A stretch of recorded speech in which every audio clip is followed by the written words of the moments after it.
এই মুহূৰ্তত অমৃত নিউজৰ প্ৰতিগৰাকী দৰ্শকক জনাইছো এটি গুৰুত্বপূৰ্ণ খবৰ। পুনৰবাৰ ধুবুৰীত বাতৰি সংগ্ৰহ কৰিবলৈ যোৱা সাংবাদিকক আক্ৰমণ। ধুবুৰীৰ সাংবাদিকসকল কিয় নিৰাপত্তাহীনতাত ভুগিছে ইয়াকে লৈ সৃষ্টি হৈছে বহু প্ৰশ্নৰ। সামাজিক মাধ্যমত মহিলাৰ ফটো ভাইৰেল কৰা মহম্মদ আব্দুল নাছিৰ আল ফাৰুকৰ আক্ৰমণত আহত ধুবুৰীৰ এগৰাকী সাংবাদিক।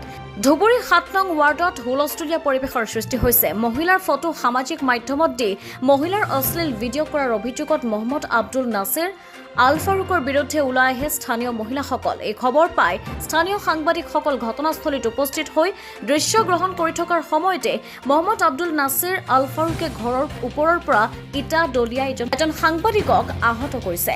এই ঘটনাক তাপস চৰকাৰ নামৰ এগৰাকী সাংবাদিক গুৰুতৰভাৱে আহত হৈছে বুলি জানিব পৰা গৈছে।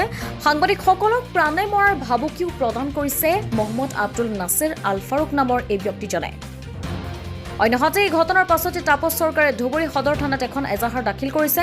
উল্লেখযোগ্য যে এই ব্যক্তিজনে দীৰ্ঘদিনৰ পৰা সামাজিক মাধ্যমত তথ্যবিহীনভাৱে ধুবুৰী জিলাৰ আয়ুক্ত, আৰক্ষী অধীক্ষক, ACS বিষয়া, ধুবুৰীৰ কেইবাগৰাকীও প্ৰতিষ্ঠিত ব্যৱসায়ী, সমাজ সেৱকৰ লগতে বহু সাংবাদিকৰ বিৰুদ্ধেও ভিত্তিহীন অভিযোগ তুলি প্ৰচাৰ কৰে আৰু ব্লেকমেইলিং কৰাৰ অভিযোগো আছে। তাৰোপৰি স্থানীয় মহিলাৰ লগতে শাৰীৰিকভাৱে অক্ষম এজন যুৱককো দীৰ্ঘদিনৰ পৰা মানসিক আৰু শাৰীৰিকভাৱে অত্যাচাৰ চলোৱাৰো অভিযোগ আছে। ধুবুৰী সদৰ থানাত আহত সাংবাদিকগৰাকী আৰু ভুক্তভোগী মহিলায়ো এজাহাৰ দাখিল কৰে ব্যক্তিগৰাকীৰ বিৰুদ্ধে। তাপস চৰকাৰ ক'ত ঘৰ? কলেজৰ ডিউটি। কি হৈছে কথাটো? আজি তাতে হাল্লা হৈছে 7 নম্বৰ ৱাৰ্ডত। আমি গ'লোঁ, আমি ৰিপৰ্টাৰ মানুহ যাব লাগে, গৈছোঁ। যাৰ পৰা ওপৰৰ পৰা কি দলি মাৰি এটা চিল পাথৰ পেলাই দিলে মাথাত। কোনে কৰিলে এইটো ওপৰৰ পৰাই আলফাৰুক বুলি মানুহটো। কিয় কৰিলে তেখেতে? এইটো হাল্লা কৰি আছে, আমৰা গৈছোঁ নিউজ কৰিবৰ কাৰণে। আৰু কি কৈছে আপোনাক? কিবা কৈছে নেকি? নাই, আগতে কোৱা নাই। কয় ওলাই যাৱা, ইয়াৰ পৰা ওলাই যাৱা। আমাৰ ৰিপৰ্টাৰবিলাক গালি দি আছে, আপুনি কি ভিডিঅ' কৰি আছিলে? ভিডিঅ' কৰিব মানা কৰিছিলে? মানা কৰিছে ভিডিঅ' কৰাতে। আৰু কি কৰে? কিবা মাৰাৰ ভাবুকি দিছে নেকি? মাৰা ধমকি দি আছে, সব মাৰি পেলাম। ৰিপৰ্টাৰবিলাকক ৰাজীৱ শৰ্মাক ধমকি দিছে, আৰু কাক ধমকি দিছে? সব গোটেই আমাৰ যিমান আছে, চেলিমক ধমকি দিছে, এইবিলাকেই ধমকি দি আছে। আগৰ পৰা এনেকুৱা কৰে নেকি? আৰু আগৰ পৰা কেনেকৈ কৰে এইটো নাজানো, আৰু উল্টা উল্টা লিখি থাকে ফেচবুকত। এতিয়া কি আপুনি কেছ দিব? কেছ দিছোঁ। কি বিচাৰে আপুনি? মই উচিত শাস্তি বিচাৰোঁ। মই 7 নং ৱাৰ্ড মেম্বাৰ হওঁ। হয়, কি হৈছে 7 নং ৱাৰ্ডৰ মানুহ হওঁ। মোৰ ঘৰৰ মোৰ নেইবাৰ হয় মহম্মদ আব্দুল নাছিৰ আল ফাৰুক। তেখেতে নিজকে ফ্ৰীডম ফাইটাৰৰ ফেমিলিৰ পৰা বিলং কৰা বুলি কয়। তেখেত মহম্মদ আব্দুল ৰছিদ আল ফাৰুক লেজেণ্ডৰী ফ্ৰীডম ফাইটাৰৰ গ্ৰেণ্ডছন বুলি নিজকে পৰিচয় দিয়ে। ভাল কথা, তেখেতে সামাজিক মাধ্যমত বহুত কিবা কিবি লিখি থাকে, চবৰে এগেইনষ্টত লিখিয়ে থাকে, সামাজিক মাধ্যমত লিখি থাকে। আজি এইটো চৰম পৰ্যায়ত আহি গৈছে ছাৰ। আজি চৰম পৰ্যায়ত আহি গৈছে। আজি আমি ছোৱালী মানুহৰ এগেইনষ্টত লিখি আছে ছাৰ। আমাৰ বস্তিত কোনো মানুহ আমাৰ ৱাৰ্ডত থাকিব নোৱাৰা হৈছে এই মানুহজনৰ উৎপাতত। চবকে গালি খপনি দি থাকে, চবকে sir drugs peddler, drugs addicted এইবোৰ কথা কয়। ছোৱালী মানুহক স্লেং লেংগুৱেজ দি গালি পাৰে। আমি বাটত থিয় হ'ব নোৱাৰোঁ ছাৰ। লাষ্ট টাইম আমাৰ নেইবাৰ, মোৰ কাজিন ব্ৰাদাৰ হয় ৰোশন জামিৰ আল ফাৰুক, তাৰো নিজৰ ভায়েক হয়, তাৰ ৱাইফৰ ভিডিঅ' কৰিছে ছাৰ। তাৰ ৱাইফৰ ভিডিঅ' বাথৰুমত গৈ আছে, ভিডিঅ' কৰিছে। আজি ছাৰ মই নিজে হেৰি কৰিছোঁ, ছানডে আছিলে, মই কাপোৰ ধুই পেলাই মই নিজৰ কাপোৰ শুকাবৰ কাৰণে ওপৰত গৈছোঁ। ই নিজৰ বাথৰুমৰ পৰা, টয়লেট মানে লেট্ৰিনৰ পৰা, এনেকৈ লেট্ৰিনৰ দৰ্জা নাই, পৰ্দা এটা আছে, স্ক্ৰীণ টনা, সেই তাৰ ফাকেদি মোৰ ভিডিঅ' বনাই আছিলে ছাৰ। তেতিয়া সেইদিনাও ভিডিঅ' বনাইছে, ভিডিঅ' বনাই থাকে, মোৰ মাৰ ভিডিঅ' বনাইছে, মোৰ সামাজিক মাধ্যমত মোৰ যিবিলাক অশ্লীল কথা দিছে, মই এইবিলাক নিজে কৈ নিজৰ অপপ্ৰচাৰ কৰিব বিচৰা নাই। মই সেইকাৰণে আইনৰ কাষ চাপিছোঁ। এতিয়া মহামান্য আইনে আমাক কি হেৰি দিয়ে, অফিচাৰৰ তাত আহিছোঁ, মই FIR এটা দিব আহিছোঁ। FIR এটা দিয়াৰ পিছত ইহঁতে কি ইনিচিয়েটিভ লয় দেখা যাব।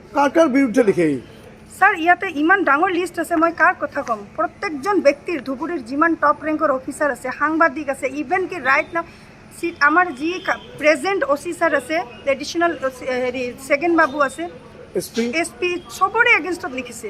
DC ছাৰ দিবাকৰ নাথ ছাৰৰ এগেইনষ্টতো লিখিছে। কাগজ বিশেষকৈ ৰাজীৱ শৰ্মাক নাজানো, তাৰ ওপৰত কি হেৰি আছে। ৰাজীৱ শৰ্মাক তেওঁ বহুত গালি দিয়ে।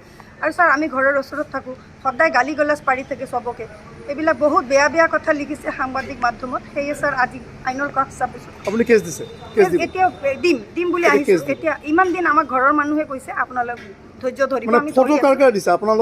মোৰ ফটো আমাৰ ইয়াতে ফটো আপোনাৰ আপোনাৰ আপোনাৰ পৰিয়ালৰ কাৰোবাৰ ফটো দিছে নেকি? পৰিয়ালৰ ইয়াত চাওক আপোনাৰ ফেচবুকত এইবোৰ ফটো দিছে। এইজন শিমুল চৰকাৰ, এইজন শিমুল চৰকাৰ হয়, তেখেত হেৰি ছ'চিয়েল ৱাৰ্কাৰ হয়।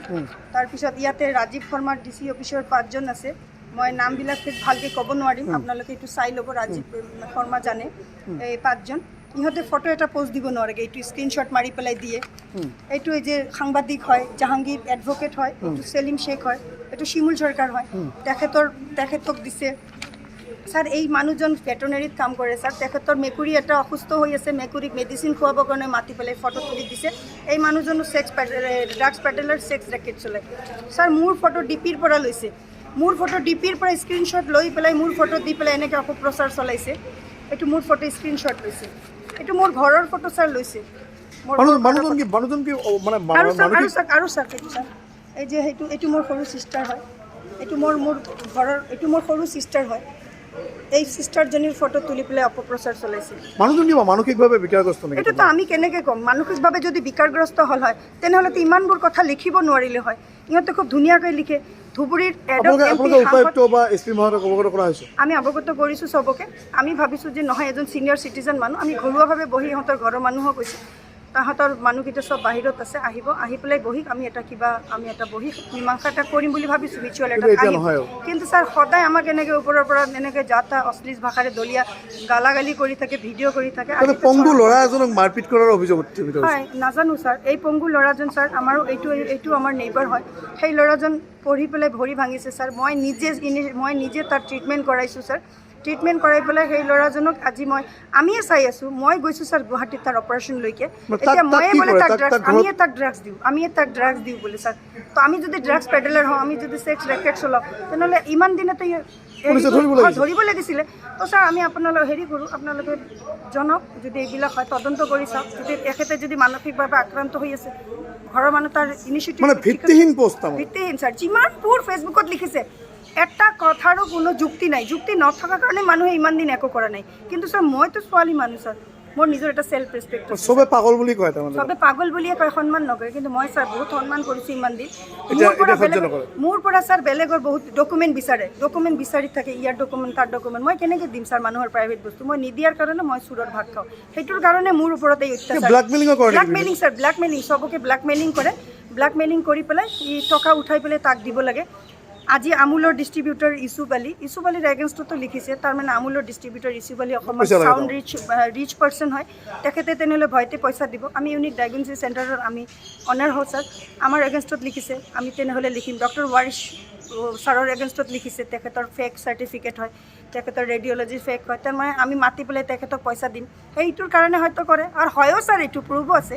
চবেই যে তাক পইচা দিয়ে, চব মাফিয়াৰ পৰা এওঁ পইচা লয় স্যাৰ, ৰয়েলটি লয়। সেইটো অৱগত আৰু কাৰো ওচৰত নাই। আপোনালোকে ভালকৈ চালি জাৰি চাওক। যদি আইনত তেওঁ যদি দোষী হয়, তাক শাস্তি দিয়ক। আৰু যদি আমি হওঁ, তেনেহ'লে আমাৰো শাস্তি দিব লাগে। এইটো আইনৰ ওচৰত আমাৰ প্ৰাৰ্থনা। গৌৰীপুৰৰ পৰা চাহাবুদ্দিন মৌলাৰ প্ৰতিবেদন, অমৃত নিউজ 24/7।